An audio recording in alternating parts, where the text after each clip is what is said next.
Okay, so this one is about really quick Kate Middleton, and apparently a couple of things. One is that oops, stop, stop, ah la la, putain.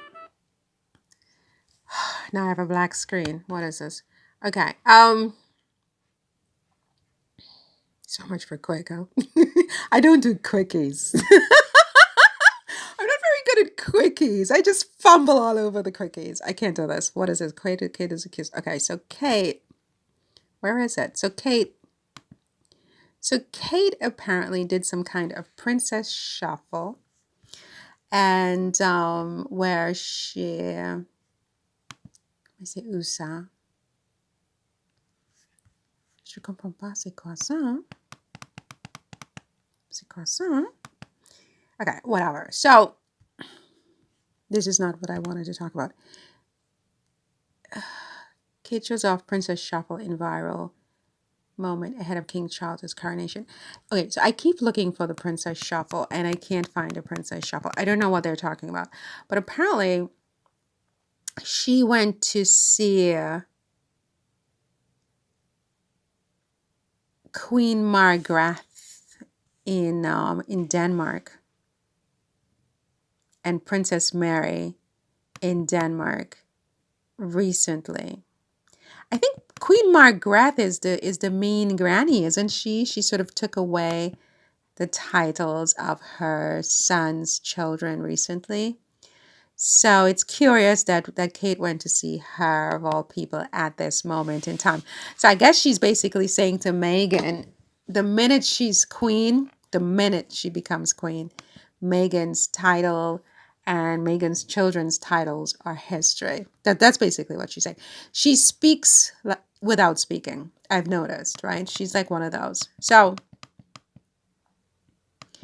which I'm sure that, Meghan and Harry must know that even if they survive King Charles with the titles Duke and Duchess of Sussex and Prince and Princess of Sussex for the children, they must know that as soon as William and Kate become king and queen, the game is just a whole different game. It's a different ball game.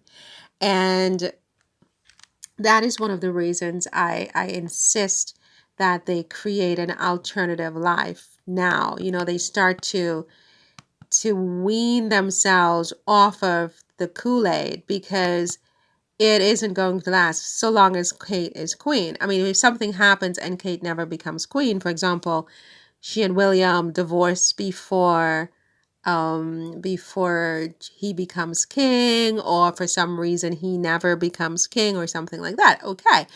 But all things held constant and equal, so long as Kate becomes queen, one of the very first things that will be on her agenda, her and William, would be to take away any titles of Meghan's children and definitely of Meghan and Harry themselves.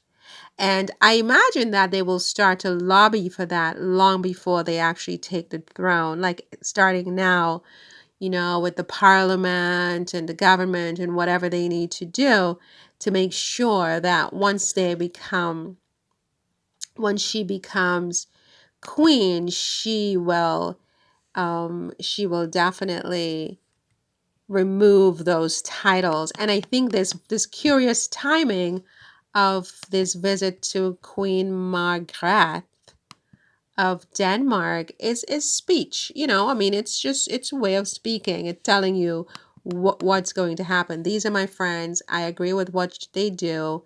I like this move of taking away the titles, and you will be next. That's all that means. Okay, so now you have this very bizarre article from New Zealand, of all places, about Kate. One royal expert is calling out Kate Middleton for taking indulgent time off of her royal duties. And this was yesterday. Kristen Burt. I'm shocked. Apparently, this Kristen Burt is somebody who has been very pro Kate and William. And Now she's critiquing or criticizing Kate. Both Kate Middleton and Prince William have been called out in the past for their work ethic, but now the crisis is starting to reach a fever pitch in the wake of King Charles III's coronation. Even the royal experts, who are consistently complimentary of the Prince and Princess of Wales, are starting to lose patience. I'm surprised by this because, you see Kate and William, they go out, they do the bike, they were doing the competition on the bike just a month ago. And then the other day they were in Birmingham, UK, drinking whatever it was they were drinking, whether it's tea or beer or whatever it was they were served up there. They did a lot of different photo ops recently. What else did they do? They had the bike competition, and Kate went somewhere with a clothing bank for babies or something, and she took some photo ops over there. Then she had that photo op where she was in the army outfit, like she put on an army outfit, and she visited the service members, and she had some very nice photographs there. So, I mean, what else can she possibly be expected to do? So, I mean, really, what is she going to do? Lay concrete? I mean, just start laying concrete. Like, put on some. Okay, she had on the army outfit. She could put on a construction outfit, and she could go help lay concrete for like half of a day instead of like 5 minutes for a photo op. Actually, do some work. I mean, I don't know. What is it they want her to do? Actually. So New Zealand Herald royal expert Daniela Elzer is criticizing Kate for her 29-day absence. That's a lot of time. I didn't realize it was that long. They are counting, leading up to the festivities for her father-in-law. Seriously, I just saw Kate in Birmingham. The journalist finds her few and far between work engagements to be troubling because she's the next queen of the United Kingdom with an outsized role in helping shore up the monarchy. Wow. Wow.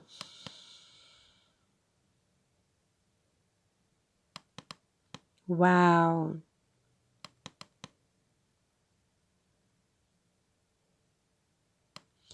Well, you know what?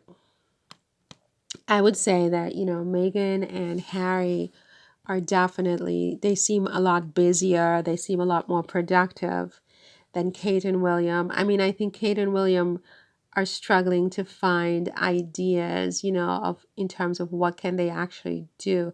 How can they be useful? How can they be entrepreneurs? How can they be, you know, young and cutting edge and, not so, royals of the past era who just sit there and get flabby.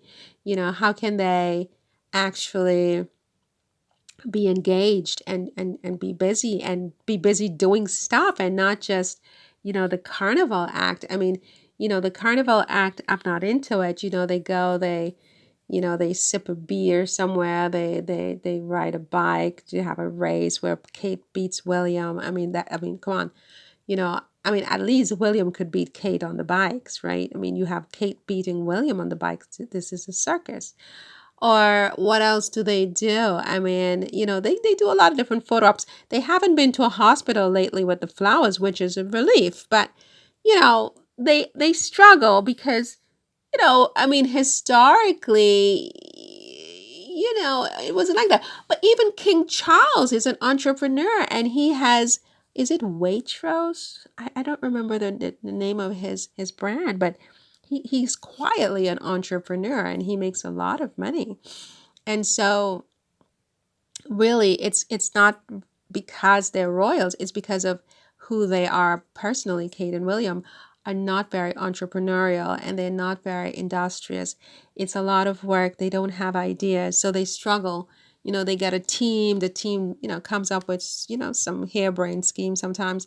And, it reflects back on poor Kate and William. I mean, look, what can I say? You entrepreneurship is not for everybody, Um, it's not for everybody. I have no advice to give her on this. I am just really, really surprised that somebody in New Zealand, of all places, is calling her out for this. And I'm really surprised that she went to Denmark at this particular moment in time. I'm surprised about the picture she chose of the queen with the grandchildren minus Meghan's 2 children conveniently, etc.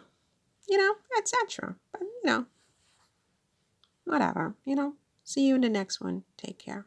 Bye.